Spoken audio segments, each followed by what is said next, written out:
Hey Divas, welcome or welcome back. It's your girl Keisha back with another video. On this channel, we talk about saving challenges, cash stuffing, sinking funds, budgeting, budget with me, any and everything that has to do with money. So if that sounds like something you're interested, then you want to stay tuned. So today, guys, we're going to continue kind of our series on really getting a better idea on how we can improve the way we budget in 2023.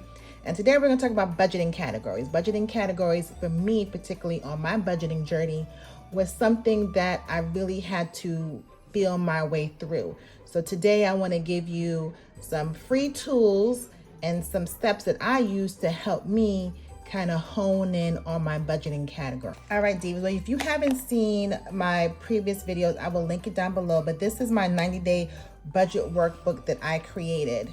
And in this book, and like a few other of the budgeting books out there, I do my budgeting based on budget by paycheck and based on categories, because honestly, guys, if you're new to budgeting or if you've been budgeting for quite some time, categorizing where you're spending your money is really going to give you a better understanding on where your money goes.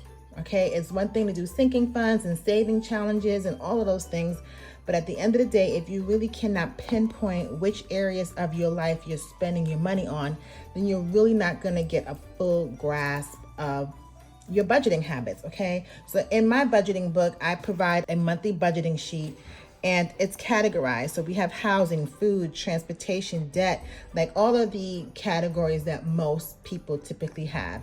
And if you've noticed, our banks are starting to catch on to that, right? When you make your purchases, some of them are starting to kind of put categories to where you're spending your money, so you can see what that transaction type is. Like they have entertainment and food. I bank with USAA and Chase, so I know for sure USAA does that. It will categorize my spending. I don't know if Chase does.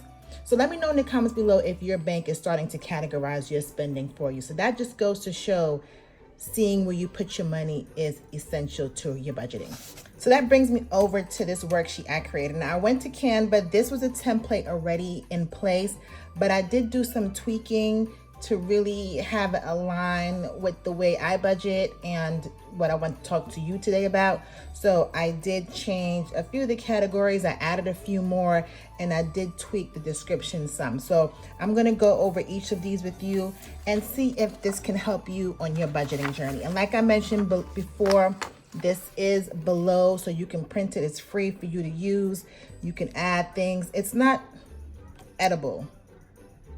Yeah, you can't edit it, but it's just really for a reference guide for your use. So the first category is income. Income is pretty self-explanatory, but any paycheck, side hustle, child support, alimony, girl, anywhere you're getting money goes in your income category. First main category is home. I like to budget all of my home expenses under my home category. I know some people like to have utilities as one category, your rent and mortgage is something else, but I like to choose home because at the end of the day, I want to know, what does it cost for me to maintain my house?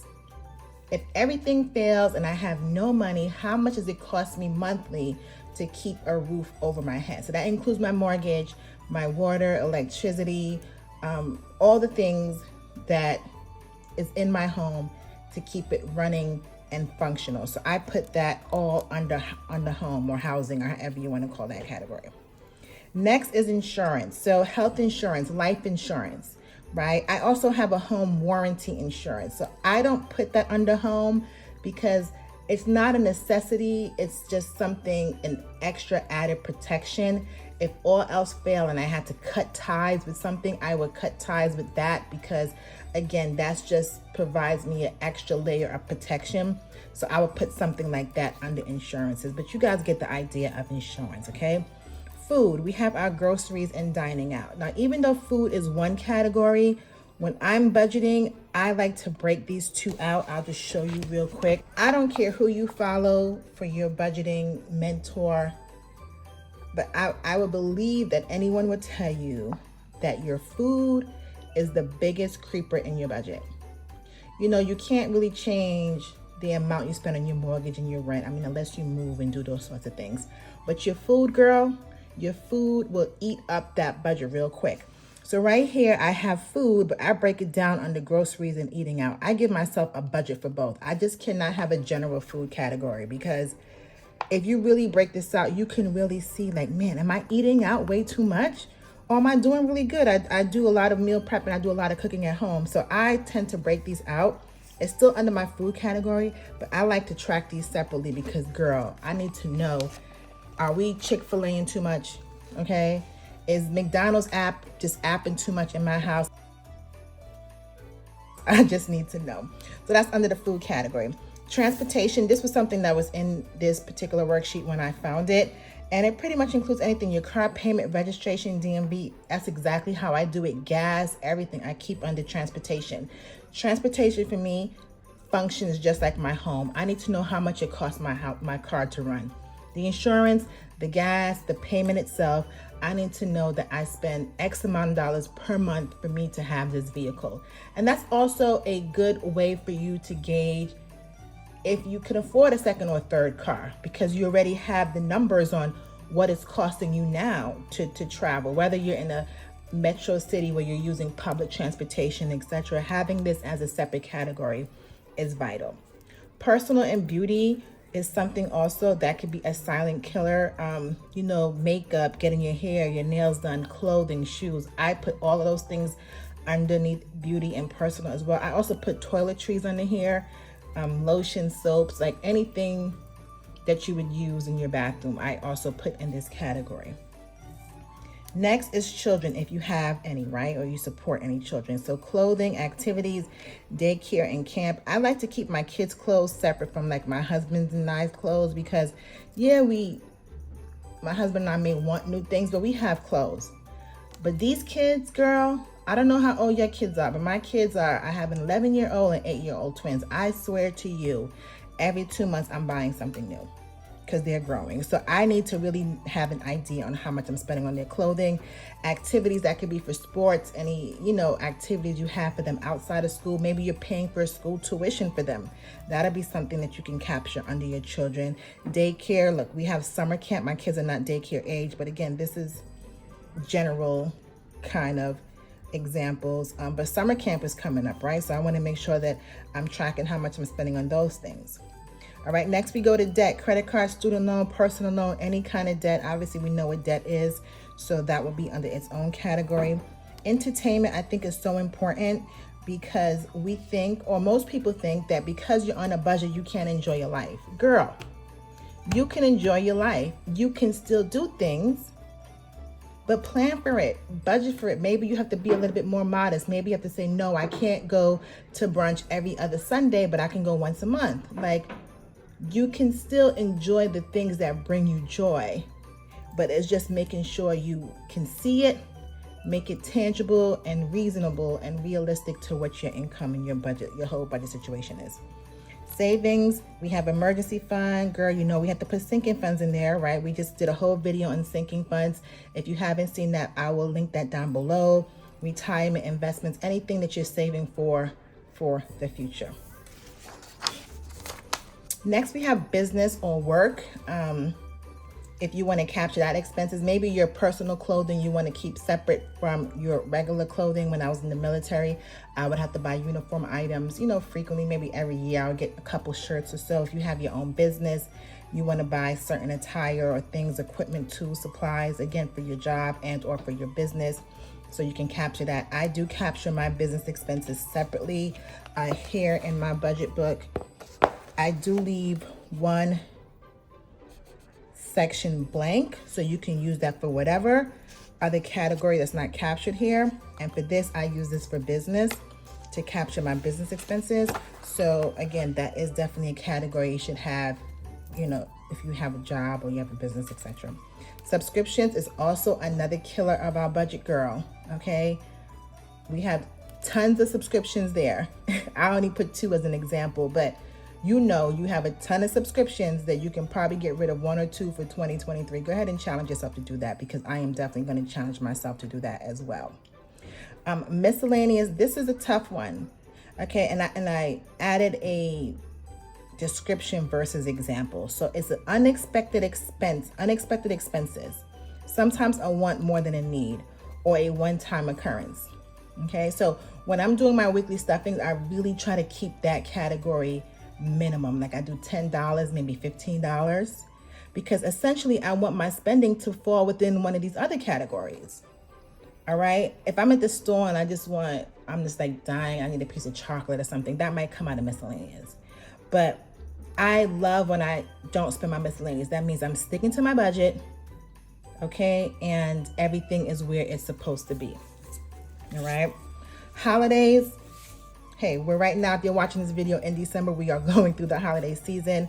But holidays also includes birthdays, graduations, pretty much any event, weddings, anything that you want to celebrate that's going to require you to spend money. That's its own category. At least for me, that's my own category, because really, there's no other place here in my everyday spending that I'll be able to really capture and see how much I'm spending on a particular event, birthdays, etc. Okay, so even Thanksgiving, like I spent $300 for Thanksgiving, and that was mainly just for my food because we catered the dinner. So I know for Thanksgiving for next year that I'm going to save $300. Okay, so holidays is its own category. I think vacations is so important. Now, if you don't want too many categories, you can tie vacation with entertainment, because they're one and the same. You're going to do something that's going to bring you joy, right? So you may want to have that, but I like to have my vacation separate, girl. Okay, vacation is separate. I have a whole sinking fund binder, and let me show you. I have an entire binder just for vacations.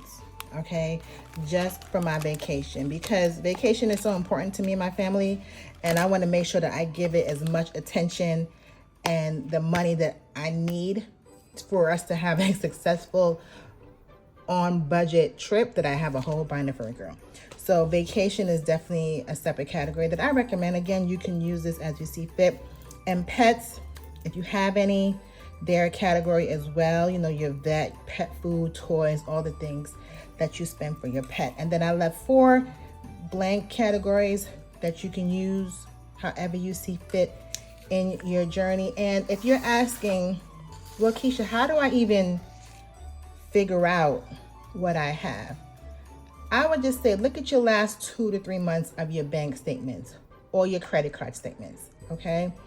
And then just see which one of these do they most align with, okay? Just use this as your first go through before you start adding or making any changes. Just look at your history. Starting your budgeting journey is really based upon what you've been doing. All you're trying to do now is put those spending habits in buckets, which is why you have budgeting categories. Secondly, girl, if you go get my book, it's on Amazon. The link is down below. And I'm not plugging it, but I am plugging it. But I'm just letting you know that even with this, I put some examples in here just to kind of get your mind going. Like, okay, yeah, I do have to pay electricity. Oh yeah, that's right, I do have a car note, right? So some of these things in here are just prompts, right? Some of these things in here are prompts to have you thinking about, okay, I don't have Netflix, but I do have Hulu Plus. You know, I may not have a date night, but me and my kids, and kids can be a date night too. Me and my kids do this. You know, I don't have a car, but I take the metro, I take the subway. I have, you know, that kind of transportation. So a lot of these are prompts.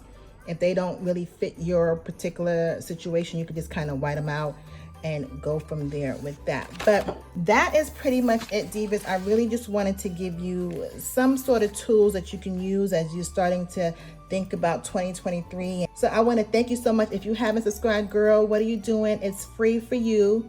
And it means so much to me. Like, we're in the spirit of giving. Just go ahead, give your girl a thumbs up. Go ahead and subscribe to the channel. Subscribe and share with your friends. I'm sure you're not the only one on your budgeting journey. I'm sure you know that there's some people who need to be on this journey or should be on this journey, or maybe a little tweaking or some motivation to come back into budgeting if they fell off. I know sometimes budgeting can be intimidating and stressful, which is another reason why I did the budget book for 90 days, because girl, sometimes January 1 comes and you are excited and you're like, I'm gonna do this, this, and this, and then something happens in your life and you just get completely discouraged.